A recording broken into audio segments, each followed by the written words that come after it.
Well, hello, everybody. My name is Jacob Silverman. I'm a staff writer at the New Republic. Thanks a lot for coming to our event tonight. We're talking about tech and privacy after COVID. There are three of us here right now. We may have a fourth panelist dropping in. I should also warn you that you may have my cat dropping into view now and then, and whether other pets may be at our panelists' homes, so please forgive that. But really happy to have folks here and whoever may drop in as the event goes on. There's certainly a lot to talk about. A lot has changed in the last year. Some things have stayed the same, which might be worth also noting. And I just think we have some really smart people here to talk about it. We'll start with Kade Crockford, who is the Director of Technology for Liberty Program at the ACLU of Massachusetts. Kade works to protect and expand core First and Fourth Amendment rights and civil liberties in the digital 21st century, focusing on how systems of surveillance and control impact not just society in general, but their primary targets, people of color, Muslims, immigrants, and dissidents. As Kade also said, the information age produces conditions facilitating mass communication and democratization, as well as dystopian monitoring and centralized control. The Technology for Liberty program aims to use unprecedented access to information and communication to protect and enrich open society and individual rights by implementing basic reforms to ensure our new tools do not create inescapable digital cages limiting what we see, hear, think, and do. You might see my cat right there. Toward that end, Kade researches, strategizes, writes, lobbies, and educates the public on issues ranging from the wars on drugs and terror to warrantless electronic surveillance. Kade has written for The Nation, The Guardian, The Boston Globe, WBUR, and many other publications, and regularly appears in local, regional, and national media as an expert on issues related to technology, policing, and surveillance. You can find Kade's blog, Privacy Matters, at privacysos.org/blog. It's the ACLU of Massachusetts dedicated privacy and technology website. I'm sure Kade will have a lot of great things to say. I'll just mention that I've been following Kade on Twitter for a long time, and they've been very useful to me as a sounding board and source and an expert. So I think you'll be very impressed. Our next speaker would be Dr. Chris Gilliard, but I'm afraid he's not here at the moment. Hopefully he'll drop in. And then we have Joanne McNeil. Joanne is another person who I sort of know from the Twitter and tech and media scene, someone who's very knowledgeable about all these issues. She's the author of Lurking, which is a book about sort of the experience of being an internet user. Joanne was the inaugural winner of the Carl and Marilyn Toma Art Foundation's Arts Writing Award for an emerging writer. She's been a resident at IBEAM, a Logan Nonfiction Program fellow, and an instructor at the School for Poetic Computation.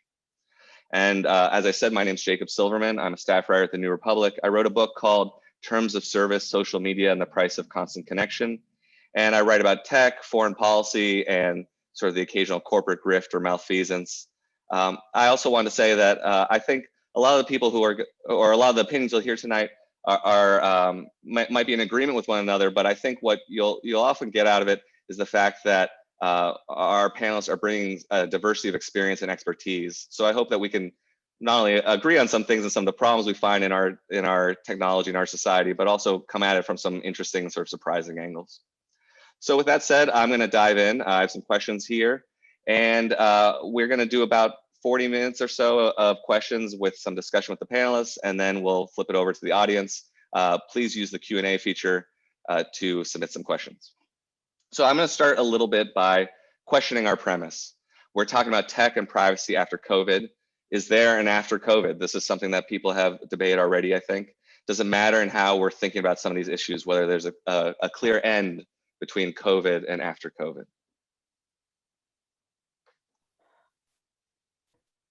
Well, I'll just jump in and say, I think the epidemiologists would have a lot more to say about whether the virus is ever going to leave us, and if it does, what it'll look like in terms of its impact on our society over the long term. But I think certainly we have learned a lot about our society during this really difficult period that, in a lot of different areas in terms of labor, there's a meme now on the internet where people, small businesses are posting on their windows, we're closed because people don't want to work for our crappy wages anymore, because the government is giving people unemployment insurance.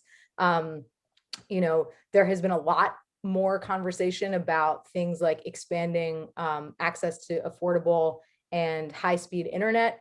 Joe Biden's infrastructure plan includes a lot of money for broadband expansion across the United States. There's been a lot of focus on the very long existing racial disparities in terms of wealth and access to healthcare, and racial disparities in terms of the job market and what jobs are available to people.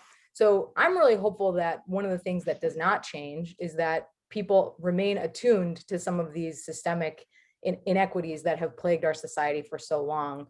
Yeah, I don't know if Joanne, you want to jump in and say something about that too. Yeah, I mean, those are really great points. One thing I would add is if we were holding this conversation last year about this time, we might have been talking about the possibility of big tech doing contact tracing in like a really major way. Now, Apple and Google did produce a protocol for some apps, but it wasn't like Facebook's safety check-in, where how they just like swooped into various disasters and just got more user engagement. That didn't quite happen, which, I mean, we can debate why it didn't happen, but what's very interesting is the narrative now about big tech is they just made gobs of money. And I would also, just one thing, not to go too deep into the histories of these companies, but I do see a lot of parallels to this moment, which is like not just, post-COVID sort of like vaccinated America, Biden administration, because we're also talking about like after Trump is in office. It reminds me a lot of the time when it was post Great Recession, Obama years for tech, but at a moment when those companies were startups as opposed to the biggest corporations in the world. We can talk a little bit more about that time maybe, but I'll leave it up to Chris. Mm-hmm.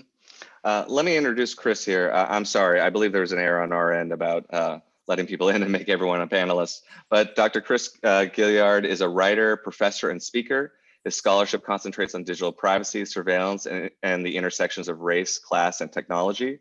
He's an advocate for critical and equity-focused approaches to tech and education. His ideas have been featured in the New York Times, the Washington Post, Wired Magazine, the Chronicle of Higher Ed, and Vice Magazine. He's a Harvard Kennedy School Shorenstein Center Visiting Research Fellow, a member of the UCLA Center for Critical Internet Inquiry Scholars Council, and a member of the Surveillance Technology Oversight Project Community Advisory Board. And he's also, of course, on Twitter as Hypervisible, another great person who you can learn a lot from. So welcome to Chris. Thank you, and extremely sorry. Yeah, I just, I want to mirror what the other panelists said, and I think it's important when we're talking about kind of post-COVID to recognize that is only mildly true for some segment of people who live in the United States, that still there's widespread death and disease, and so I think we want to be really careful in talking about what it means to think about it post, because it's like such a privileged way of thinking about that, and further, even with the degree to which some Americans have been vaccinated and might consider themselves post-COVID, like there's a large segment of the population even here who's not very much interested in that kind of trajectory. So I think we've established over the last few months, and certainly even just in these first few minutes of talking, that tech companies did really well in the pandemic. They were some of the big winners: more customers, huge profits, a growing societal dependence on their services, everything from delivery to gig labor to using just Google and Microsoft services at home to work from home. Meanwhile, though, we have terrible inequality, and a lot of the new jobs that have appeared, this is something I wrote about briefly on TNR today, a lot of the new jobs have appeared are not really good jobs. Some of them are barely jobs at all. So I was wondering, we can go back to Chris again here. Where do we stand now on these issues of tech power and them being more powerful than ever, at least at this portion of the pandemic, even if we're not going to say it's after the pandemic? So Chris, I wonder what you think about that, and if there's any hope of taming tech power anytime soon. Yeah, I mean, I think this is really a really important question because I think tech in general, to personify it, is really interested in the narrative of inevitability. And I'm very pessimistic in general, but what I think we can look at and point to is that one, a lot of these companies and their practices are not very old. Two, we've seen tremendous pushback, whether that's from workers, from collective action, from students in the case of things like ed tech, and a general kind of awareness, several say fuck the algorithm moments that we've seen in the past year, where, I mean, what I compare it to often is the financial crash, right? That before that, I didn't know what a credit default swap was, and I didn't think I needed to. And up until now, a lot of people didn't know, what an algorithm was or how it affected their daily lives.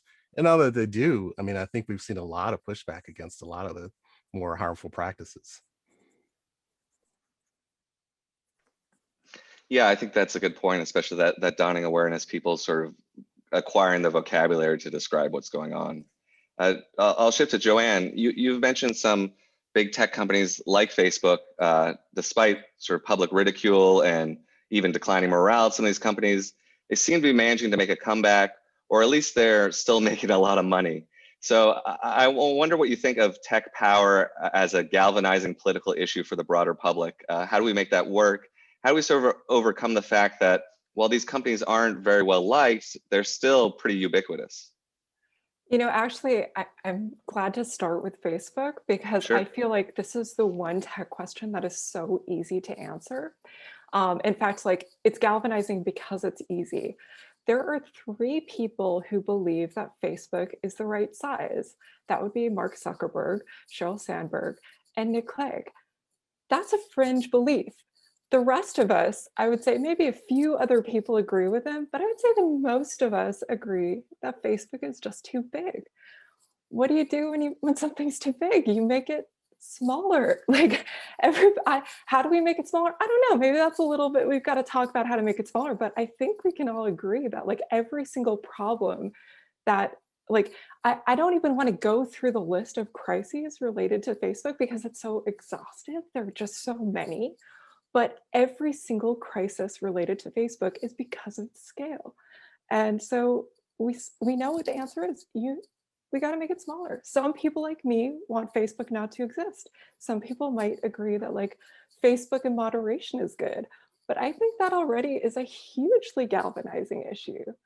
So just maybe we just need to make sure people include that in their articles. Just remember to add, and by the way, this is because of Facebook's scale. It's not manageable. It's like, it's a thought experiment gone wrong. It's a thought experiment made real.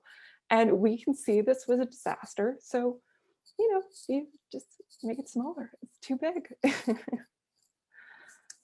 And I do think that issue of corporate power is one that has some appeal to folks, certainly among Democrats and the left, and increasingly we're seeing it on the right in some ways. That leads me to my next question, which is about the right-wing techlash, which often centers around issues of free speech and supposed censorship of conservative ideas. Senator Josh Hawley, who I've written about, claims to be concerned about corporate power and tech monopoly. He's a big critic of Facebook. I would start with Kade, but I think anyone can jump in. But Kade, what do you make of Republican opposition to big tech, especially because you talk about policy with elected government officials and lobbyists and folks like that? Is there possibility for bipartisanship? Can we trust the right on some of these issues? What do you think? Well, I don't trust Josh Hawley. I mean, someone who, was engaged in an attempt to try to overthrow a Democratic election in very recent memory, I think is someone who's fundamentally untrustworthy on questions related to power asymmetries, which this is, squarely about. Josh Hawley seems to be primarily concerned, as you said, with this bogeyman on the right, the idea that companies like Facebook are censoring conservatives online. A lot of people have demonstrated that that's not true, that, pretty much every day, the most popular, most shared articles on Facebook come from pretty extreme right-wing websites often, or, even very mainstream, extreme right-wing websites like Fox News. I honestly am not an antitrust expert, so I have a really difficult time navigating Josh Hawley's positions on these issues. That said, I have done a lot of work on privacy issues with conservatives, with Republicans, with people who are strange bedfellows for the ACLU.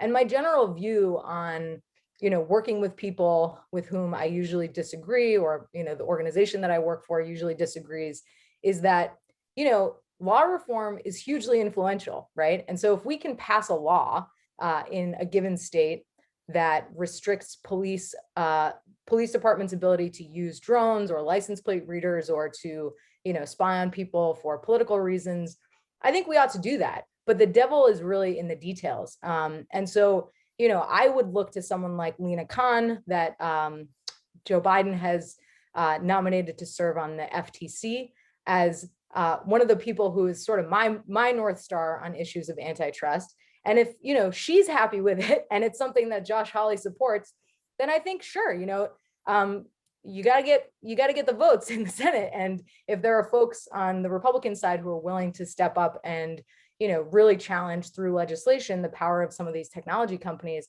I don't have a problem with accepting their votes.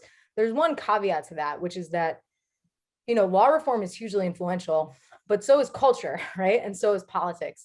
And so I think we have to be really careful when those of us who care about, other issues related to democracy, like voting rights and racial justice and economic justice, frankly. I was doing some reading in preparation for this and learned that in Missouri, Josh Hawley opposed a minimum wage increase. He supported right to work laws. So, this man is not a friend of the Amazon worker, right? And there are others too. Marco Rubio strangely came out in support of the Bessemer Union Drive, the Amazon Drive in Bessemer. And that was really surprising to a lot of people, because Marco Rubio is not generally a friend of workers. So I do think that we need to be really cautious and not, give credence to the idea that the Republican Party is suddenly a friend of the working person. Because they have demonstrated as a unit and as individuals time and time again that that's not true. Yeah, I think that's a good point, especially about Rubio. As I recall at the time, he was supporting the Bessemer workers, but mostly because he thought Amazon had become too liberal or too woke. I mean, it was really sort of on culture war terms and had nothing to do with the material lives or working conditions of the people in the warehouse there. That's right. So my question for Josh Hawley would be like, if Lina Khan came up with an antitrust proposal, would you vote for it? Right? Would you support it? Because that's really where the rubber meets the road. Mm-hmm. So we'll talk a little bit more about techlash and tech criticism. First, I'm going to go to Joanne, then Chris, and then we'll switch to some more questions about facial recognition, things like that. So Joanne, what else do you think we should know about the techlash? I'm wondering, do you think it's manifesting itself in other ways? Say, you study how people use the internet on a daily basis, sort of attitudes, cultures, feelings that might be internalized. Obviously, there are people like us writing op-eds or critical pieces, but how do you think it's also manifesting itself out there among sort of normal folk? Well, the thing about the techlash that I always try to remind people is that the techlash is more the reception to the reaction to tech from like centrists in like centrist policy wonks, centrists in the media. Like it's more of a kind of elite techlash as opposed to like on a user level. Users have been frustrated with these platforms for valid reasons for years and years. But if I were to kind of name a moment where it kind of came together, it would be the election of Trump and the confusion of where it came from. Who can we blame for Trump getting elected, and how can we make sure it doesn't happen again? So talking about like the strange alliances and having very different interests, but goals that sound similar. I would say the people who might have been very frustrated with Facebook in 2016 might not have that energy might not be there necessarily now that Biden is in office. And I worry about that, especially because people, like what Chris was saying, people are just finally getting the language for what these big tech companies are capable of. And just recently there was a study out of Stanford that surveyed people's attitudes toward various aspects of tech. And I was really pleased to see that most people are in favor of the internet. They're not in favor of Facebook. So people know the difference between the internet and Facebook. They know the difference between, like, even if it's just more of an abstract idea. And I want to make sure that it doesn't run out of gas now that the media might not be as energetic to talk about Facebook in terms of its manipulations. Mm-hmm. Building on that, this was in our prep was going to be maybe a general question, but it seems like Chris would be a good one to answer it, or whoever else wants to jump in. What do we need for better tech criticism? I mean, someone once told me pretty memorably in my mind that my job is like telling people that sugar is bad for them. Certainly the landscape has shifted a little bit in recent years in terms of people being more open to tech criticism, but we're also talking about things that are very convenient and useful to people, and then suddenly telling them, there are a lot of complications here, from labor to economics to privacy to security and whatever else. And in that vein, we've also seen people who are from the tech industry emerge as these big critics, as sort of repentant for what they've done. Tristan Harris is a big one, Jaron Lanier, basically people exemplified by the movie The Social Dilemma, if you saw that. So I'd love to hear about what makes for better tech criticism, and some of the complaints, and why it bothers folks to hear these former tech executives suddenly say they're sorry. Chris, did you want to take that? Yeah, I've got so much, but I'll try to be concise. I mean, I think one of the things that's most important is to listen to the people who are harmed.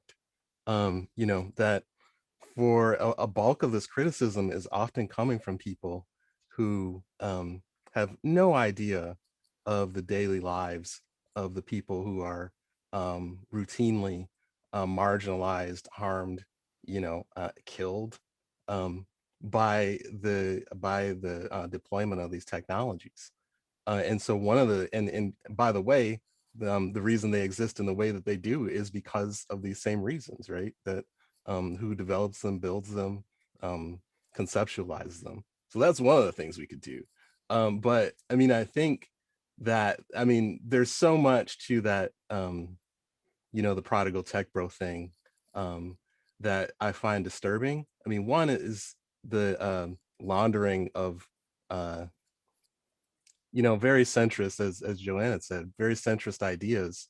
And the other is, like, it peddles the myth of some kind of individual solution, which is a real trap, right? Like, I, as a solitary individual, right, who studies this stuff a lot and pays a lot of attention to it, like, my individual action up against Facebook, Amazon, Microsoft, Google, and on, unfortunately doesn't mean enough, right? It's like recycling, right? It's like a good thing to do, but right, like, I don't own the pipeline underneath the Great Lakes. But the other thing, I mean, just to look at Harris's testimony in the recent hearings, is again, he and others, right, are peddling some very dangerous notions that are nationalistic, bordering on fascism, depending on how many boxes you need to check to call it fascism, about kind of tech supremacy and what it, like some like tech supremacy versus like the xenophobia that says we're at war with China. I could go on. I'm sorry, like, it's like a hot button for me, but like, these are just a couple things. I'm glad to like see time and like come back. Sure. Well, I think that's something we can come back to too. Did anyone else want to say something? Joanne, you seem like just to add, I mean, Tristan Harris is a whole separate thing, and I agree with what Chris pointed out with a lot of how dangerous some of his ideas are. But even just the ordinary kind of post-Facebook people who get appointments at various elite universities and hang out at the Aspen Ideas Festival, those kind of people, like, we have to remember that what they're doing, they're not just managing their own reputations, they're companies' reputations at the same time. Now, a lot of these people do not want an item on their CV that is the equivalent of Philip Morris or working for the Trump administration. They are very concerned about making Facebook still sound like a place that if you went to the best schools in the country and you got perfect SATs, well, that's where you go. I mean, we need to start stigmatizing. I personally do not think that, you know, we all need to eat, and there are a lot of arguments about working in the system or not. I think that if there are also plenty of lines in the sand, and you know, maybe Facebook is one of them. And I think we need to start talking a little bit more about why, and stop allowing that narrative to continue, that these are the smartest people in the world. Like, no, they're incompetent and evil. Like, they're both. Well, I want to talk a little bit about facial recognition. You know, normally we wouldn't necessarily focus on just one discrete technology, but without putting it in sort of more context, but which I hope we will here. But facial recognition has sort of been one of the major technologies of the pandemic era. Even as masks complicate the process, we still see its use proliferating, especially among police and law enforcement. The pandemic, of course, has also been a period of great protests and social ferment. So there are new ways in which facial recognition is being used. There's a company that lots of people have heard of called Clearview AI, which has emerged over the last couple of years as sort of the chief villain of facial recognition, I'd say, and one of the chief purveyors to law enforcement. But there's also a lot else to talk about, other companies, a lot of stuff going on that we don't know about. So I have a brief question here for each of you, and I'll go back to Chris again. Let's just talk about facial recognition wholesale. Should we ban it?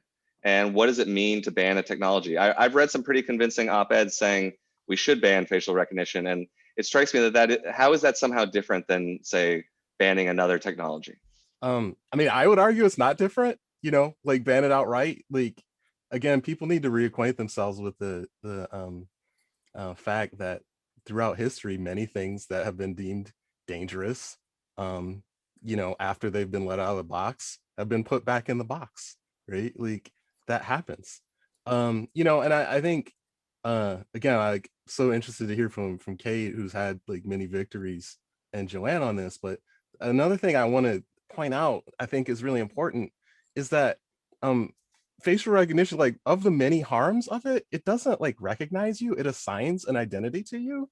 And like, people, like, so, you know, and so that, with that, part of what that means, I mean, I live in Detroit, and like 2 people were falsely implicated by it because it said they were someone who they were not, right? And so like, this is particularly dangerous with respect to race and gender, you know, and marginalized people. And so it doesn't recognize people, it institutionally assigns an identity to someone, and that's really dangerous.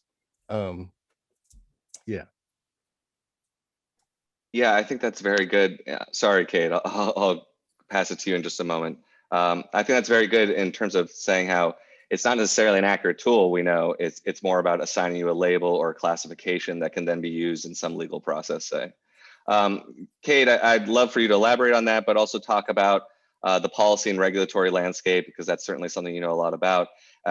Is this sort of a rare area of privacy progress, or am I just focusing on 1 or 2 bits of good news? Well, I think we still haven't reached the end of the story here on facial recognition. As Chris said, not only we at the ACLU of Massachusetts and our many partners here in the state have made considerable progress on banning facial recognition in 7 municipalities here, but there are 8 other bans throughout the country in other municipalities, from San Francisco to Portland, Maine.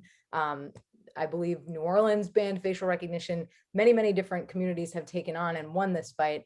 And that, I think, is important because of something that Chris said earlier, which is that it refutes the idea that all of this is inevitable, right? One of the more difficult challenges that I've ever had in my career was convincing people that we ought to even have this campaign, that we ought to take on a campaign that, you know, as you said, Jacob, is focused on one technology, and not only, you know, put forward some proposals to try to rein in government use or, put up some guardrails to prevent against the worst types of abuses, but put forward the idea that technological determinism is bullshit, and that we as human beings, if we live in a democracy, we should be the ones to decide how corporations and governments are able to use these tools to monitor us, to control us, to limit our possibilities. As Chris said, to assign us various values or labels. And so it's been really exciting, I think, to see the dial shift considerably, not only with respect to those individual victories that we've had in cities from Boston to San Francisco, but also in terms of the rhetoric and the framing of the debate and the framing of what's possible in terms of regulation of new technologies, especially technologies that, we've been propagandized essentially to view as inevitable, right? I mean, anybody who's watched Hollywood movies or read science fiction in the past 20 or 30 years has seen facial recognition pop up everywhere, right? I mean, even back to the Terminator in the 1990s, is that what it was? I don't know. But for 30 years at least, we've been seeing Hollywood stories tell us that this is inevitable. And so I think that's a really important intervention. The story isn't over yet, though. Technology companies from Amazon to Microsoft and many, many smaller firms that people haven't heard of, many huge companies like a French multinational defense firm called Idemia have a huge amount of business interest in this industry. I get Google alerts every day for the phrases face recognition and facial recognition. And the top hits every single day are market reports. They're not news stories about what communities are doing across the country to ban the technology, to regulate it. Those show up too, but more frequently they're market reports about how much money there is to be made in this industry. So we have powerful opponents here, and the story isn't over. So Ed Markey and Ayanna Pressley, two people who represent me here in Massachusetts, have proposed legislation at the federal level that would place a moratorium on government use of the technology. That obviously hasn't gone anywhere. Now we're in a different scenario with somebody who may be more likely to support something like that in the White House. The Democrats are now in control of the Senate. So, the possibility for something like that to move is now an open question. But that's just the government side. There's this whole other area of the law dealing with corporations and their ability to use these technologies to, control us, to track us, to sell us stuff. You mentioned Clearview AI, Jacob. My organization, the National ACLU, is currently engaged in litigation against Clearview AI, alleging that the company has violated an Illinois statute, the Biometric Information Privacy Act, BIPA. And that is what we believe ought to be the national standard for dealing with how corporations are able to collect and use our biometric data. It doesn't ban the use of corporate biometrics. It merely says that if a company like Facebook or Clearview AI wants to obtain my biometric data, they have to get my permission, and not just by clicking I accept on terms of service, but my handwritten permission. So it's effectively a ban on the collection of biometrics. Clearview AI has hired a very high-powered First Amendment lawyer, Floyd Abrams, to defend them. And their argument is that they have a First Amendment right to collect this information and to use it however they want. So, there are multiple terrains of battle here. Obviously, one is the court of public opinion. So we're doing the best we can to, with many, many other organizations across the country and increasingly across the world, build a case that we ought to be in control of our own physical features, right? I mean, one of the sort of taglines for the campaign that we're running is that you can leave your phone at home if you don't want to be tracked, if you want to go to a protest or get an abortion or something, but you can't leave your face, right? So this really is the battleground. I saw Mark Zuckerberg mention the other day talking about these, smart glasses that Facebook wants to make. He's talking about it in a really, he's really excited thinking about the possibility of companies being able to link our digital activities, our activities online, our activities that they can track through our phones with our real world activities out in, what tech people call meat space, right? And that to me is why that's my worst nightmare, actually. That's why we prioritize this campaign. That's why we think, you know, the terrain of the body where our human features interact with these digital technologies and, you know, make possible the tracking of us, not only through our faces, but through the shape of our ear, through our irises, through our voices. All of these are biometrics, and there are many others actually, is kind of the final frontier of digital tracking, because it makes digital tracking inescapable. So, you know, there are many terrains of battle here. One is municipalities, city councils. You know, we've been really successful there. Another is state legislatures. Just recently, Virginia passed a law banning most police use of facial recognition. Many other states, including Massachusetts, are considering legislation that would impose very strict regulations or bans on government use. But there's also the courts, right?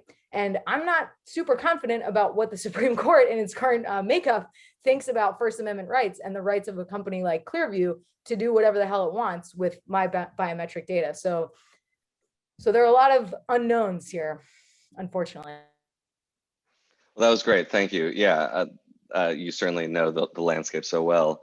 And I think that point also about inevitability and putting things back in the box, which Chris talked about, is worth keeping in mind. We do sort of assume that there is technological determinism, that this stuff, especially because it's largely code, once it's made, it's out there.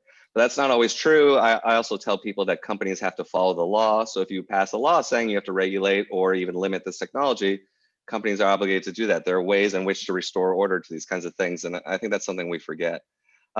We don't have so much time before the Q&A. So I'm just to the panelists, I might skip around with some of our questions, but let's go forward. If you don't mind, I'm going to go back to Chris. I wanted to talk a little bit about privacy, and I think, again, something that all of you have something to say about. But Chris, I know, studies sort of the breakdown between different spaces. I believe you mentioned in some of our earlier discussions, kind of the breakdown between work, school, and home. And we have now, everything has converged into one surveilled, zoomable space. And I wonder what you think, Chris. Is there any coming back from this? What are some of the challenges we need to confront? I mean, certainly the situation is different for different people, depending on your student, what your home life is like, what your job is like. But what are some of the big takeaways for you from the sort of collapsing of everything into this one surveilled space? Yeah, I mean, what I would say is I think the last year has accelerated a lot of the practices that these institutions wanted to institute anyway, you know, you know, to basically capture and control populations, whether those are workers or students or people in their home for that matter. And since for a lot of people, those all become the same space, it's become somewhat easier to institute some of these methods, you know. But again, I'm very optimistic about the amount of pushback that's come again from organized workers, from collective action, from students. But I think one of the real challenges is that we need to figure out how to keep some of the good things, right? Like accessibility that we've gained, right? That things that people said were impossible to do remotely or to, you know, do more inclusively. We've been doing them, but also to recognize that we can have those things without the surveillance, right? Without the capture and control, right? Without the extraction of our data. And so if there's a way, I mean, there are ways, right? If there's a way to keep the bit of good and get rid of all the other bullshit, I think that would be a tremendous takeaway.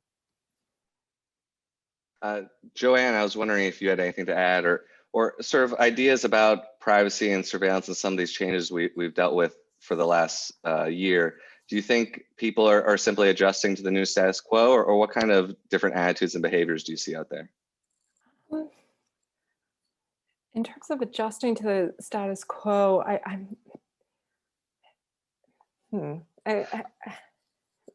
guess to add something else to it, well, we had talked a little bit before in our prep about privacy and tracking, and those seem to be only kind of increasing with this new sort of entrance into the home of these technologies. Do you have any thoughts there? Yeah, I mean, I think it is really promising that we're seeing just greater awareness of the reach and that the conversations are available to us. I just to go back to what I was saying before about like this moment in 2008, like in 2008, kind of a lot of those companies really snuck in. They snuck in because the tech industry looked, it looked innocent compared to real estate and banking. And also there was just like sorry, a little, sorry, I didn't have a great answer for that one. Sorry. That's fine. We have a lot prepared here, so I'm glad to keep moving forward. And we'll get back to you. Well, one thing that I sort of raised with all of you before is this notion of protest video, surveillance. These have all been big issues. Anything from Ring doorbells to filming police. To obviously the January 6th Capitol insurrection. So I was going to divide this out into individual questions for you all, but I suppose I'll just leave it to an open floor. What are some of your thoughts about the ways in which, especially video surveillance spread through social media, has changed over the last year? Have we made progress? Is what's sometimes called surveillance, a French term meaning sort of turning surveillance around towards the surveillors? Is that kind of stuff working, or does it require other forms of political accountability that we don't have yet? Actually, I do have something to say about that. I think Go for it. This I have a lot to say, because I think it's fascinating, the divide between Twitter and Reddit right now, because you can just like look on Reddit, you can see Reddit unemployment, Reddit FC Amazon workers, like the things that people share about their lives on Reddit, where they have like surface level anonymity, is very, very different than on Twitter. And you're seeing maybe a little bit of that sneak out on Twitter, but the lives of people who are greatly impacted by the pandemic, by exploitive labor conditions, a lot of that you just can't broadcast like Twitter is designed for. Maybe they're talking about it more on private accounts on Twitter, but I do think like the opportunity to read about those experiences too. Like I would really recommend, if people haven't spent a lot of time on Reddit, note that again, this is like not a great company, but it's users making the most out of a less than ideal platform. Mm-hmm. Is there anyone else that want to chime in? Otherwise, I think I'll ask one more question. Then we have a pretty decent Q&A feed here, and I think I'll ask some of those questions next. I mean, real quickly, I would point to a couple things about surveillance, right? I think that there's a great essay about 6 or 7 years old by Sadet Harry called "Everybody Watches and No One Sees." It's really worth reading on this. But also, I think it's very murky, and there's not a short answer. I think some of the stuff about body cams that has come out and who controls footage, right, rather than like just whether footage exists, is really important. But also, like, a lot of the stuff that's come out just in the past year speaks to the questions of sort of like Black hypervisibility and like what counts as evidence, and how much evidence do we need as a society before we do move the needle in terms of like violence against Black folks. Yeah, that's it. Well, I'm afraid we might miss a couple of the questions that we had lined up here, but sorry, Joanne, were you going to say a follow-up there? I was just thinking something that I'm not the one to write, but I think it might be interesting to review, what happened when it was James Foley, how his family, they were very, very vocal about not watching the video, and how you could like move the needle from their initial like tweets and commentary in the media. And I know that, Sadat Harry's piece is absolutely the one to read, but that there is just that sense of like privacy that we practice. Because I see on my feed all the time when there's another incident of police violence that's on camera, like now I'm used to seeing those tweets like, do not retweet it, do not share it, we do not need to see this. And I think that those elements of the sense of kind of voyeurism culture, that's another shifting moment as well right now. Mhm. Yeah, I think that's something that people are learning to deal with in different ways. I mean, certainly people who come from who might be black or brown and come from a community that's more victimized by police, at least from what I hear, seem to not want to see videos as much because it can be re-traumatizing, and there are all sorts of reasons. So there is a way in which we're still not there. There's evidence and witnessing and evidentiary material, but there's also other complications, voyeurism, trauma, things like that. So just to try to maybe have a little fun with it before we switch over to questions, feel free to go big. Who do you think is the most evil of these big tech companies, or what really kind of scares you, keeps you up at night, whether it's Mark Zuckerberg or Microsoft becoming a military contractor, or Palantir merging with the surveillance state? I'm just curious if there is, you don't need to choose one, but if there is a particular company or program of some sort or kind of alliance that does really trouble you and you want to say, hey, that's something we need to watch. Well, I'll jump in and say that as someone who has frequently lobbied state government on privacy issues, it is not one of these companies, but all of them. And they have trade associations that work on their behalf in legislatures and in Congress. And so those are the people who I think are really dangerous, because, these companies may act as competitors. They may, want to steal each other's secrets. They may want to steal each other's engineers and each other's ideas or buy each other out. But they're working together, actually, very, very effectively behind the scenes through industry trade associations. So that's one way of answering the question. Another is to say Amazon, because of its size, and because of the degree to which it has infiltrated basically every aspect of US labor, of, consumer products, and because of Amazon Web Services. I'm really concerned about Google's,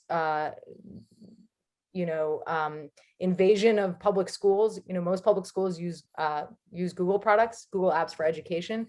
So young people are getting Gmail accounts at like the age of 7 now or something like that. That's troubling. But the CIA, the FBI, all of these massive government organizations that hold all kinds of secrets, and many, many corporations are using Amazon Web Services to store all of their data. That is deeply frightening to me. Yeah, I think those are all good answers. I mean, we could dwell on any of them, but Amazon certainly looms large, especially for their role in infrastructure, web infrastructure, and providing services to the government. That's up there for me. Let's dip into some of these questions, and then we may go back to some of these other things in the last few minutes. But let's see, we have a question here from Amira Mansour asking, Facebook seems to live in this protected bubble of it's our platform, so our rules, sort of counterposed with, and we don't have to take responsibility for users' posts because of Section 230. So you have, and then they say TV and radio are at least somewhat regulated still. Why can't Facebook be regulated? Maybe there should be a PSA campaign about if it's free, then you are the product. So I think that this question is about, yeah, does Facebook and some of the other big platforms, do they get away with too much because they have Section 230, which for those who don't know, it's a very short law, but it basically immunizes tech companies from liability for what's posted on their platforms. So that means that while I could sue you for something you say about me on Facebook, I couldn't actually sue Facebook. So Facebook doesn't really have to worry about what people post. They do have their own rules where they moderate stuff because they want to keep it sort of a positive place without horrible things on the platform. So out to the panel, what do you think about Facebook regulation? And how do we get out of, if you have thoughts about Section 230, I welcome them. I find it a very sort of thorny subject, but please feel free. I'll go back to what, oh, I'm sorry, Joanne, did I cut you off? Oh, no, go right ahead. Oh, I'll go back to what Joanne said initially. I mean, about scale, and so she didn't say this, so I'm going to take it a step further, right? Like, I don't think, essentially, I think most of what Facebook does should be illegal, and that really there should be less talk about regulating it and more talk about dismantling it. It's extremely harmful global platform that, you know, by many accounts has facilitated genocide, that by their own metrics, you know, facilitates hate speech and recruits people into insurrectionist groups and other hateful and groups and misinformation. So in some senses, I think it's maybe the wrong, like, I'm not going to wade into 230, but I think it's misleading in that, like, much of what they do, like, they shouldn't exist, frankly, or they shouldn't exist. There's not a good version of Facebook at its size and scale. It's not possible. Yeah, and just to add, I would say with Section 230, I just please read sex workers, like listen to the sex workers. I do not have a great take myself, but on Facebook, I feel like the interesting thing about Facebook is you can make arguments like, what if we nationalized Amazon? I'm not necessarily, I think it's already a really screwed up surveillance-based system, but like there are like theoretical like conversations to make about what breaking up Google would look like. But Facebook already is just useless, and not just useless, but harmful. Like it's meant, the thing it's meant to do, which is create communities, is something it can't do. It's just everything about it is a disaster. It's just like, so I always feel like start with Facebook as like the first domino to topple, because it's just like, it's the most vulnerable. That's why you have Nick Clegg writing in the New York Times against antitrust, and like everything they're doing, the oversight board, they are frightened of having of antitrust or just like any kind of attack on their size, because they know they're vulnerable. And because when you think long enough about it, you realize, why do we have this? Why do we have this thing no one likes? Well, I'll defend Section 230. Section 230 is important. You know, the internet wouldn't exist in the form that it does without Section 230. It, as you said, Jacob, protects websites from liability for user-generated content that they host, and you know, that's why all websites exist. So, you know, Facebook is a problem, unquestionably. But if we did away with Section 230, websites would never let you post, you know, controversial opinions about, you know, the ethnic cleansing that's currently happening in East Jerusalem, right? Because they'd be worried about getting sued. You know, speech as we know it online would cease to exist. So there have to be other solutions beyond, you know, making websites liable in court for user-generated content. There have to be. And, you know, I think antitrust is probably the place to look, as Joanne said, you know, just breaking down some of these companies so that they can't engage in the kind of predatory practices that they do right now, or at least not at the scale that they do.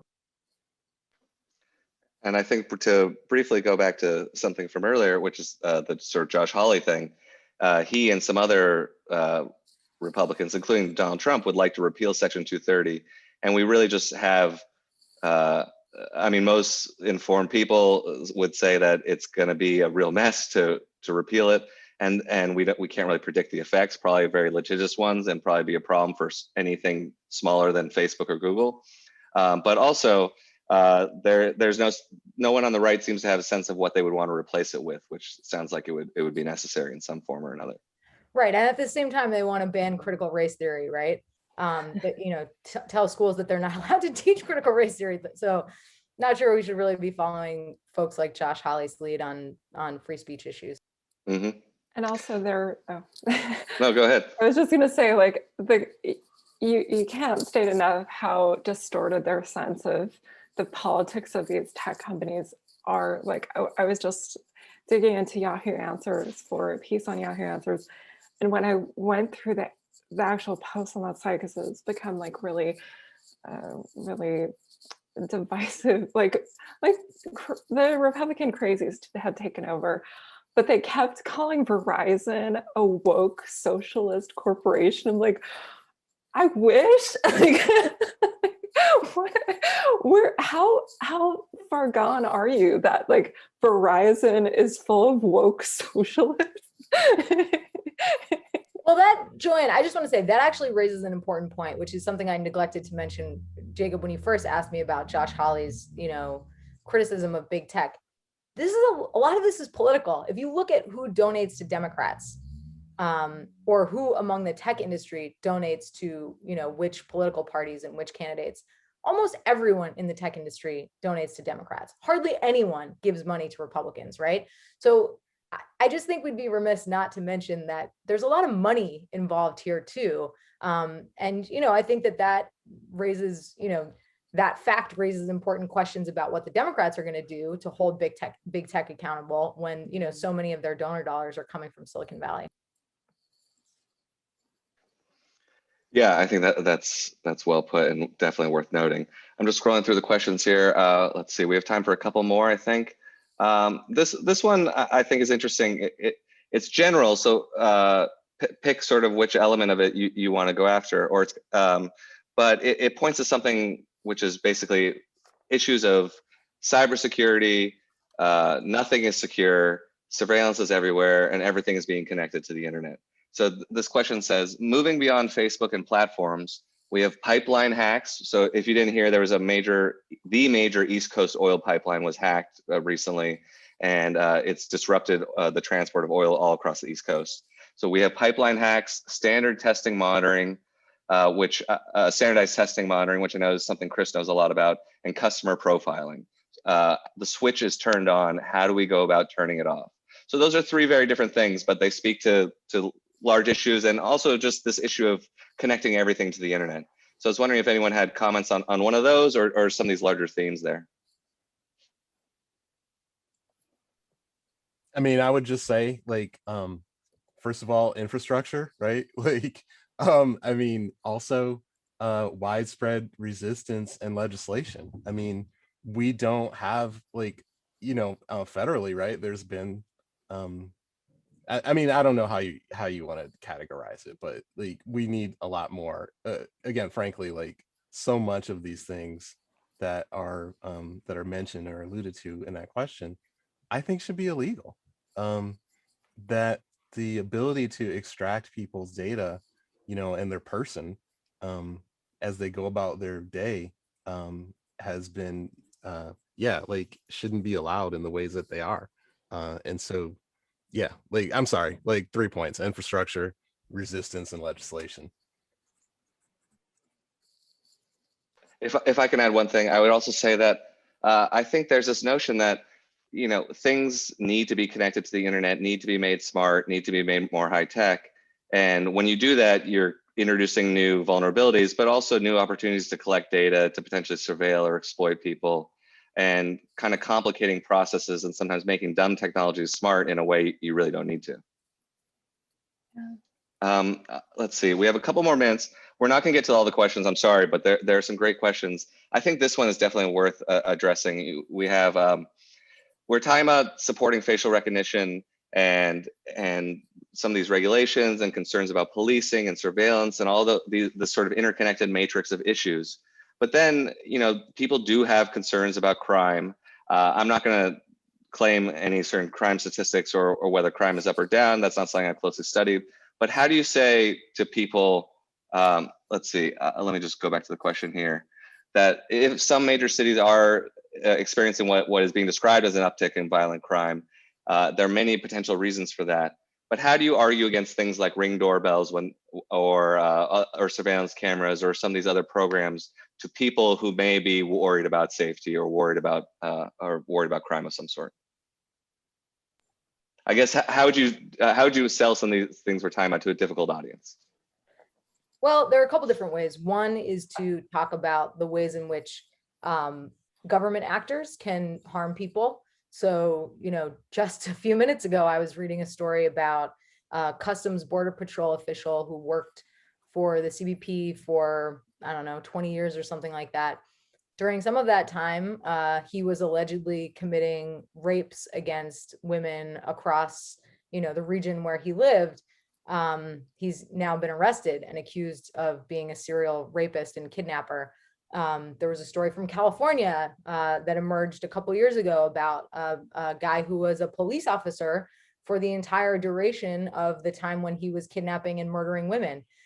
So, you know, the idea that if we give government agents, police, access to extremely detailed, sensitive information about where everyone is all the time, where they've been in the past, their patterns of activity, their associations, etc., that will somehow make us safer in an environment where there's effectively no oversight of police and there's effectively no oversight or accountability with respect to how individual police officers use the information that they're able to access through their jobs. You know, that poses a public safety threat, particularly in a society in which the rates of domestic violence in police departments are 10 times higher than they are among the general population. So that's one way of answering the question, is that the police aren't necessarily safe, you know, and that's not just in the context of the Black Lives Matter movement and the many decades that we've seen of, you know, police mistreatment, brutalization, you know, terror against Black and brown people in this country. It's also in, you know, these cases of, you know, more rare, but certainly existing throughout the country, examples of police officers themselves committing really heinous crimes. So that's one way to address it. Another is to just think about what actually makes a community safe, right? And it's not surveillance. Tawana Petty from Detroit, who's a really amazing activist, I encourage you to follow, talks about how surveillance is not safety. True safety is giving people what they need to live, you know, dignified lives. Certainly there are outliers, you know, there are people who have been given everything that they need in life and still decide to be child rapists or, you know, murderers or something, but those are really the outliers. And so generally what we need for community safety, for people to feel safe, is for everybody to have a bed and a home and, you know, a job that pays a living wage, and healthcare, mental health services, drug treatment. Those are the things that are going to make our communities safe, right? Like Miriam Kaba, the famous abolitionist, talks about how well-resourced communities are communities where you don't see the cops. You just don't see them. And I think, you know, that's for obvious reasons. Perfect answer, to which I would just add, Ring actually does not, Ring doesn't lessen crime, right? Like, I mean, basically when you frame it that way, and as Kate alluded to earlier about face surveillance, right? Like there's little to no, so with Ring, there's none, right? There's no evidence that Ring, you know, decreases crime. And in fact, like one of the independent studies that has been conducted suggests that having a Ring actually makes you more vulnerable to being victimized. But like none of these systems actually like make people safer, right? So like when you accept that, you're accepting the framing of the companies who are selling it to you. That was great. Joanna, anything before we wrap up? No, I think those are great answers. Okay, well, thank you all. I continue to be impressed by all of you and appreciate your collegiality and your great answers. And to the audience, thanks for tuning in. Feel free to talk to us on Twitter, send us ideas. I could always use ideas to write about. So, but let's chat, and thanks a lot, and check out the other TNR events.